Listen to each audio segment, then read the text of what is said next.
Hello there and welcome to section 3 of this final module. Now guys, we're talking about optimization, and of course optimization can be disrupted by something called temptation. Now we definitely get tempted by applications.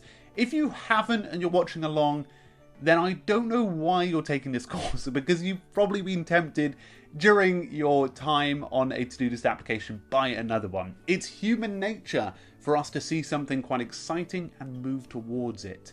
Now, naturally, we do this when we look at buying cars or houses or new watches. Although I've been keeping with this Casio for many years now, it is something we do naturally. So really don't beat yourself up about it. I think that's important. Maybe I was a bit aggressive earlier on in the course when I was trying to talk about the principles of switching, but it is something we naturally do. So there are, I'd say, two types of temptations when it comes to productivity tools, and the first is online and the second is offline. Now the first is social media. Social media really is online. It is where we talk about all our stuff throughout the day. As I was saying earlier, it may be someone sharing their setup on maybe social media like Twitter or Facebook, going, look at my to-do list application, and you going, wow, that does look good. All those features do look attractive, and it look to move there. And or it may be Product Hunt. Now Product Hunt is great for recommending new products to you, but really can be quite scary. I personally love following Product Hunt, mainly because I love to see how the space moves.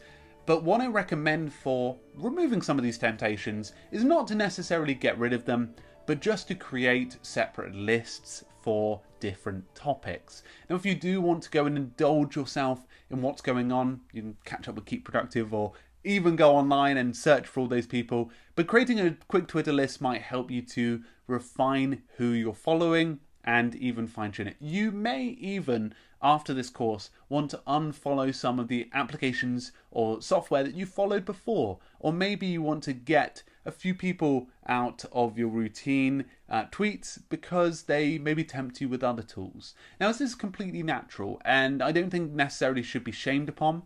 I just think it's important that you don't switch applications too often. Now, the second is offline. Now, you may be meeting up with a friend who shows you a new app that shows you the different wonders of the world. I remember many people used to show me things through in person. I used to be like, oh, so good. Especially when Todoist didn't update their foundations. But as you can imagine, it is something that we do naturally. We want to share off the tools that we've got. But it's important to be able to not separate yourself from other people that have got these tools, but just be aware that you are using one tool and you're sticking with it. And that is really important. And try to reiterate it in daily routine.